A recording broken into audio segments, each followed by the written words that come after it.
Good afternoon and welcome to the Embedded Executive Podcast. My name is Rich Nass. I am with Embedded Computing Design. This week's guest is Tobin Richardson. He is the president and CEO of the Connectivity Standards Alliance, probably most people known as the CSA. How you doing, Tobin? Doing great. How are you, Rich? I'm doing good as well.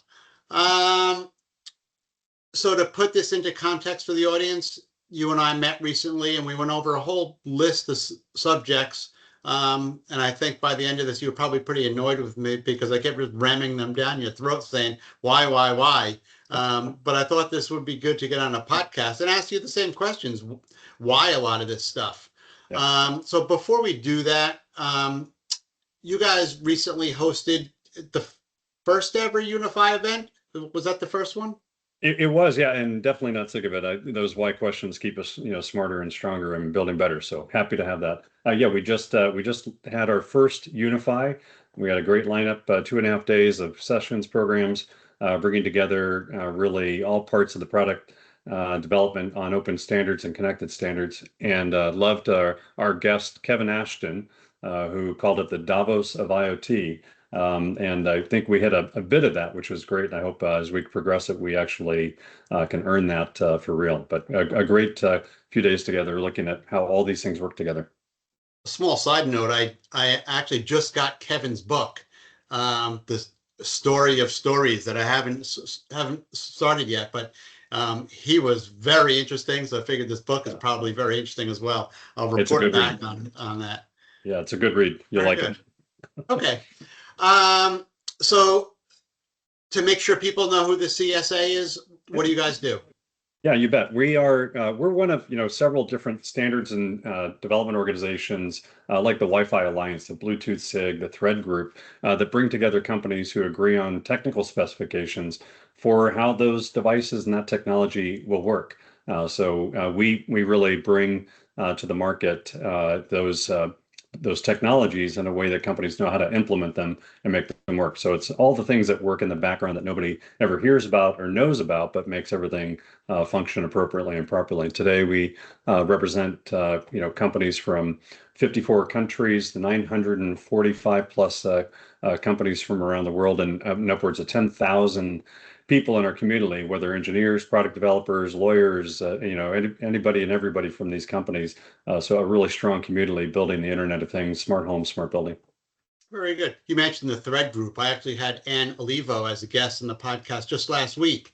Oh, great. She's the vice president of marketing for the Thread Group, and we had a really good conversation about why Thread. Actually, it was why Thread and why now, and that was very interesting. So the folks in the audience might want to give that a listen if they haven't already done so. And terrific. Yeah.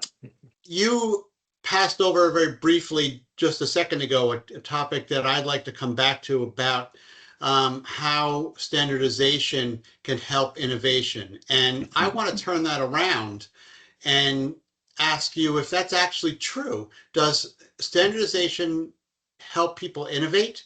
Or I could make a really good argument to just the opposite, why it slows down innovation. And I don't think you need me to make that argument because I already did once. And I think it's pretty obvious why standards would, I think I used the word stifle, why they would stifle innovation. Why isn't that the case with what you guys are doing? Yeah, standards form a really great foundation for innovation, right? And so, we build most technologies today build on the work that has been done by many before them. And when you get to a certain point on how technology works, how devices operate, how devices communicate, you get to different kinds of economies of scale and different value segments. So those are a lot of big words, but what it boils down to is if I want to bring in a product that will interact with several other devices, they all have to speak the same language. And so if you standardize on how to connect those, then you get the value of that connection. So Bob Metcalf talked about this with, with his whole, component of Metcalf's law, the value of networks increasing proportionally, according to the square of the number of devices connected. And it's fairly straightforward math that has been borne out pretty well. So it is about getting to a different value segment and innovating to get there. The whole notion of standards, making things the same is not necessarily what standardization is, right?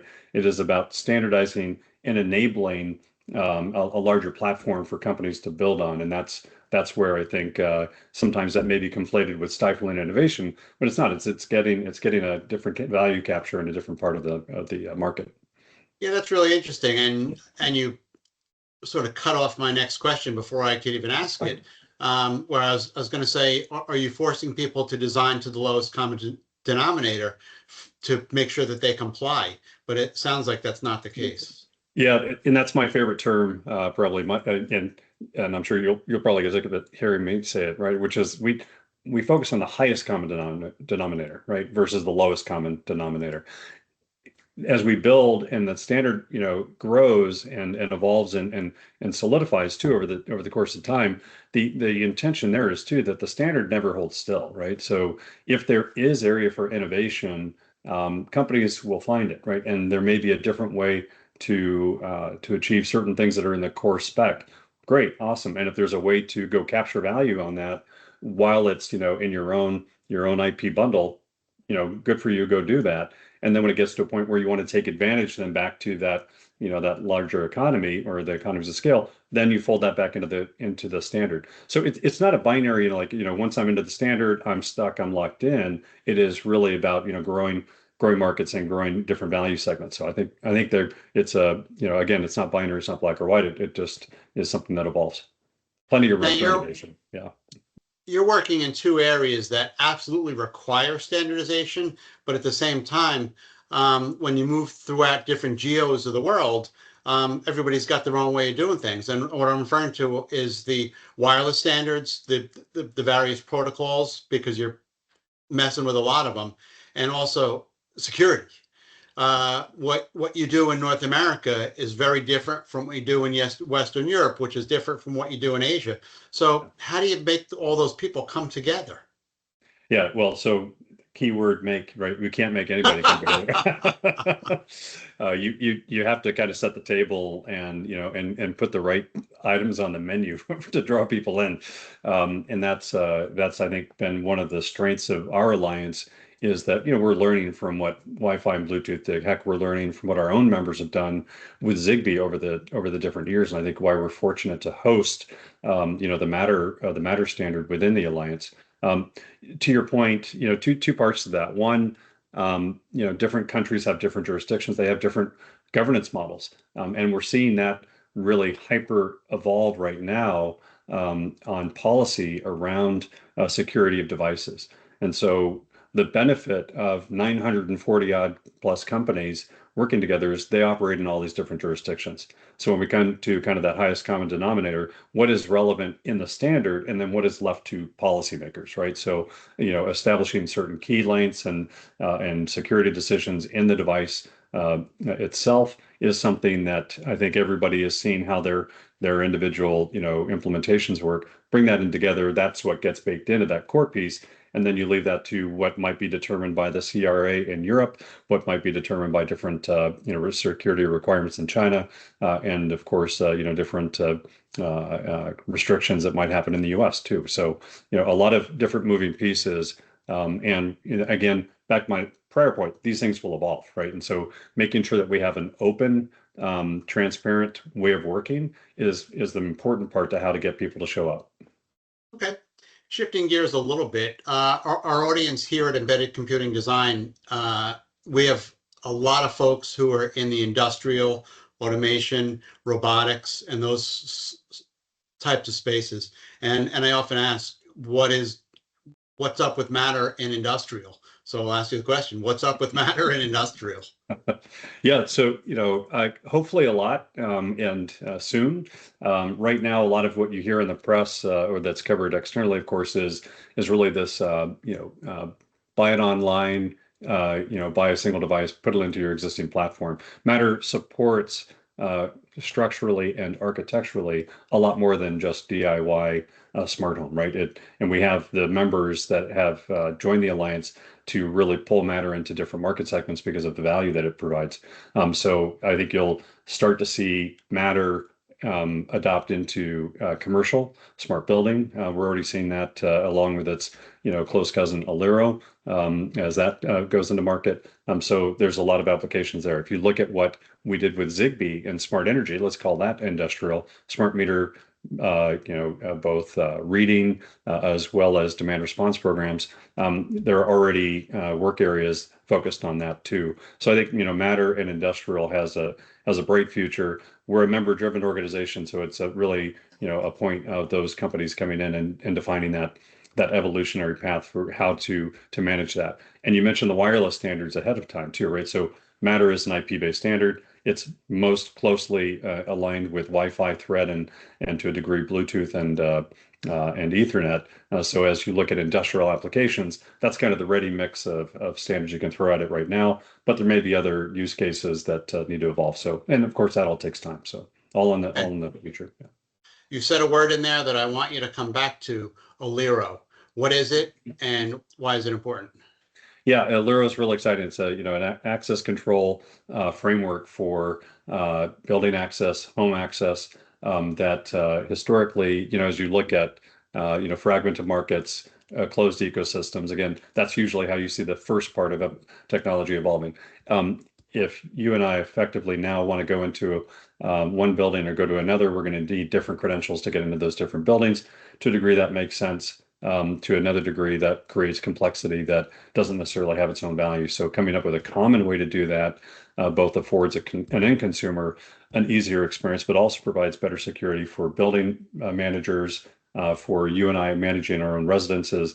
There are, endless use cases that support that. So again, that's, just launched. And, in terms of access control, turning your phone into your key, whether that's for your own home or somebody visiting your home, or if you're into work environments, it gives an ability to do that in an open framework. So that is just getting started, but a really great part of the evolution of our community and its IoT standards. Okay. So when I have you on the podcast a year from now, what's going to be we just launched X and this is why it's important. What's X and why is it important? Gosh, 12 months out. Wow, that is like the next week. So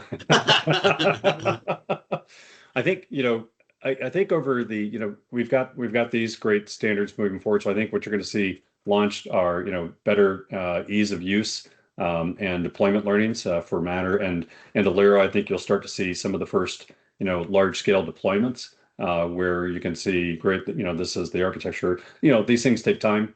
So once we get the spec part done, it then is handed to the companies to take on. So I think we'll continue to see a lot of great evolution of the simplicity and the ease of use for Matter. But I think you also will see some new market segments opening up in that time frame, both on the telco side, hopefully as they understand their relationship with the consumers and how they can tie in good networks around Matter networks, and then of course Alero too. Okay. I almost feel like I'm required by law to ask about AI because it comes up in every single conversation. So where does that fit in with what you guys are doing? Are you talking about action items? Very good. Very good. So artificial intelligence, or actually in our world, it's machine learning. But the overarching umbrella is AI. Where does that fit in with the CSA? Yeah, and I try to bring those terms back, and I know we're joking about it, AI is an action item, but I try to look at what's underneath AI. What is AI? And as you said, it's a large language model, it's machine learning. It is also at its core advanced computational capability. Okay, so what does that mean in terms of producing a standard? For us looking internally, it's an opportunity to look at our way of working. Just in terms of as an organization, I don't think your listeners are going to care about that, but we care about that. It helps us be better for a community. How we look then at the development of the specification, we can increase time to market and time to the completion of a specification by looking at test plans and test scripts and getting those done more quickly. And using AI to kind of get through that part more quickly, and also to beat up the spec itself. To evaluate different areas for vulnerabilities for security. So it improves the security of the spec. So a lot of hardening and improvements to the specification itself that normally we would wait till we would be forced to wait until it was implemented to see where some of those are. So we can model some of those, the working group can model those. So that's great because I think then what you see is an accelerant to a stronger, more stable spec when it gets out. That's on the development side. The second, perhaps more interesting side is the question that I ask all of my AI friends is, do you need a standard for device to device language? Can we just, basically empower agents to quickly, inspect what a device does, and be able to pull all those facets and the data models that might be supported by an end device, put that into an edge AI engine, and be able to then just run whatever we want. There's an important piece into that, which is security. So what is the underlying security paradigm there? And that part does need to be standardized. So there are a lot of pieces there that I think AI will not replace wholly, but can benefit from greatly.